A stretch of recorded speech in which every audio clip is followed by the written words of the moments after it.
Hi అండి, welcome to our channel Triveni's point. నా videos మీకు నచ్చినట్లయితే ఒక లైక్ చేసి మన ఛానల్ ను సబ్స్క్రైబ్ చేయడం మర్చిపోకండి. పక్కనే ఉన్న బెల్ నోటిఫికేషన్ ని ఆల్ కి ప్రెస్ చేసుకోండి. ఇంకా మీద రాబోయే వీడియోస్ మీకు ముందుగానే నోటిఫికేషన్స్ అందుతాయి. ఈ రోజు మనం చికెన్ ని ఒక స్పెషల్ మసాలా పౌడర్ తో ప్రిపేర్ చేసుకుందాం. చికెన్ వేపుడు ఇలా చేసుకుని తింటే వర్షాకాలంలో చాలా బాగుంటుంది. ఇంకా ఆలస్యం చేయకుండా రెసిపీ మొదలు పెడదాం. దీనికి ముందుగా మనం ఒక కడాయిని స్టవ్ మీద పెట్టుకుని స్టవ్ ఆన్ చేసుకోవాలి. కడాయి వేడెక్కిన తర్వాత ఒక కప్పు నూనె వేసుకొని నూనె వేడి అయిన తర్వాత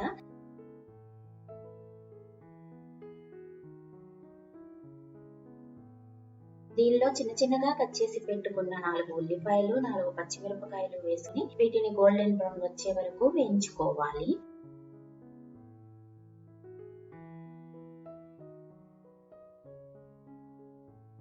దీని మీద మూత పెట్టి ఉల్లిపాయలు బాగా మగ్గించుకోవాలి. ఉల్లిపాయలు ఈ విధంగా మగ్గిన తర్వాత దీనిలో మనం 2 స్పూన్ల వెల్లుల్లి పేస్ట్, 2 స్పూన్ల అల్లం పేస్ట్ వేసుకొని పచ్చివాసన పోయే వరకు బాగా వేయించుకోవాలి. ఇప్పుడు మనం ముందుగా కడిగి క్లీన్ చేసి పెట్టుకున్న చికెన్ ముక్కలను దీనిలో వేసుకోవాలి.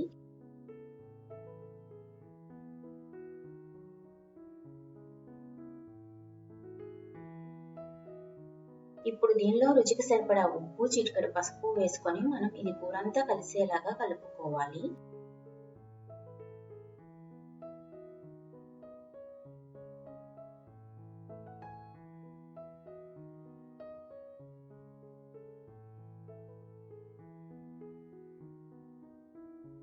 ఈ కూరలో మనం నీళ్లు పోయకుండా మూత పెట్టి చికెన్ నుంచి రిలీజ్ అయ్యే వాటర్ తోనే కూరంతా ప్రిపేర్ చేసుకుంటాము.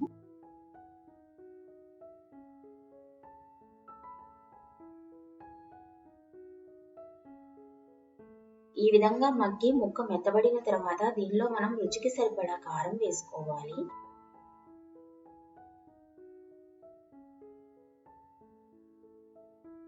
దీన్ని మనం బాగా మిక్స్ చేసుకోవాలి.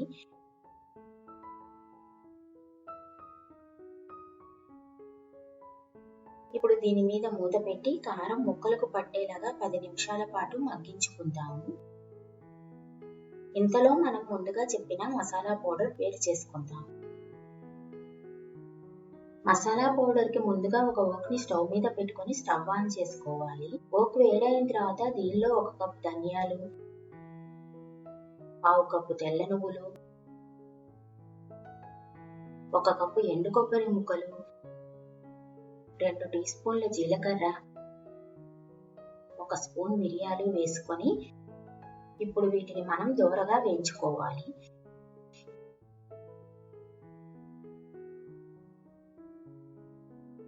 ఈ విధంగా వేగిన తర్వాత మనం వీటిని చల్లారనిచ్చి మిక్సీ జార్లో వేసి బరకగా పౌడర్ చేసి పెట్టుకోవాలి.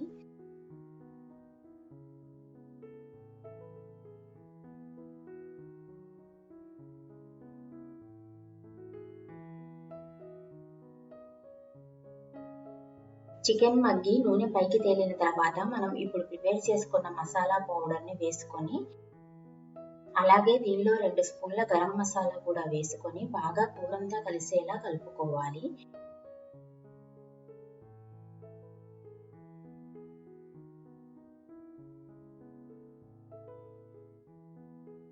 ఇప్పుడు దీని మీద మూత పెట్టి మసాలా ముక్కలకు పట్టేలాగా ఒక 5 నిమిషాలు మగ్గించుకోవాలి. ఇప్పుడు మనం స్టవ్ ఆఫ్ చేసుకొని దీని మీద సన్నగా తరిగిన కొత్తిమీర చల్లుకోవాలండి.